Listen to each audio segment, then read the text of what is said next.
जो है ये कार्तिक की कुआर की अमावस्या, ये 2 पक्ष होते हैं, एक पितृपक्ष और एक देव पक्ष। तो पितृपक्ष समाप्ति पर आता है अमावस्या, और अमावस्या का अर्थ होता है संयुक्त मिलना। इसलिए लोग अमावस्या के दिन जो श्राद्ध करते हैं वो इसी उद्देश्य करते हैं कि हमारे ज्ञात अज्ञात बहुत से ऐसे पड़े जो छूट गए हैं, जिनको हमने पिंडदान नहीं किया, जिनके नाम नहीं जान पाए, जिनके निधन के संबंध में कोई तिथि नहीं मालूम है। तो ये इसको पितृ विसर्जन के रूप में अमावस्या को माना जाता है, और उसी उद्देश्य से यह पिंडदान आदि जितने भी कृत्य होते हैं पितरों के लिए वो किया जाता है। इससे ये होता है कि जो छूट गए हैं किसी कारणवश उनको भी प्राप्त हो जाता है, लाभ हो जाता है और उनको संतुष्टि होती है।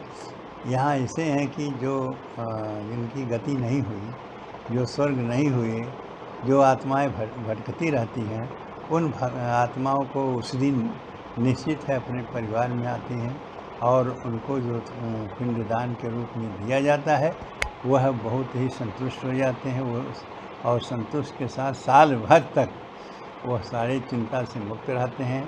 और जब गति उनकी होनी होती है, मुक्ति होनी होती है, तो वो मुक्ति हो जाती है। लेकिन इस मुक्ति के बीच में ऐसा है कि आत्मा जो भटकती है उसके संतुष्टि के लिए श्राद्ध किया जाता है, जो अमावस्या के दिन किया जाता है।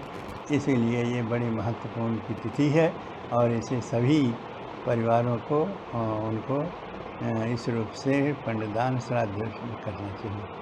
महाराज जी, जिन लोगों के पास पैसे नहीं हैं, बहुत व्यापक तरीके से लोग नहीं कर सकते हैं पिंडदान, तो ऐसे में सबसे सरल विधि क्या हो सकती है? सबसे सरल विधि यही है कि हम जल में तिल छोड़ करके, और कुछ नहीं है कि हम पिंडदान किसी अन्य के नहीं कर सकते, किसी ऐसे पवित्र वस्तुओं को नहीं कर सकते, तो केवल उसी जल में और यह काला तिल छोड़ के और उसके बाद तर्पण किया जाए। तर्पयामि तर्पयामि तर्पयामि, उसी उतने से देने से पितरों को अपने परिवारों के हाथ से उसी से संतुष्टि हो जाती, बहुत ही उनको आनंद आता है, इतने में ही संतुष्ट हो जाते हैं। और यह ज़रूर जो कुछ नहीं कर पाते हैं तो इसको ज़रूर करना चाहिए। तर्पयामि तर्पयामि वही करके और उसको इस रूप में उनसे क्षमा याचना कर लेना चाहिए कि प्रभु हमारे पितृगण जहाँ जैसे जिस रूप में हो वो इसको ग्रहण करें, और इसी रूप में हम इससे अधिक जो होना चाहिए वो नहीं कर पाते, इसी प्रकार क्षमा याचना कर लेते हैं। अच्छा महाराज जी, अयोध्या में भगवान श्री राम जब लंका विजय उपरांत अयोध्या आए तो उन्होंने अपने पिताजी का भी श्राद्ध किया। तो सरयू नदी के किनारे और भरतकुंड का ये 2 जगह का उल्लेख है, क्या है ये?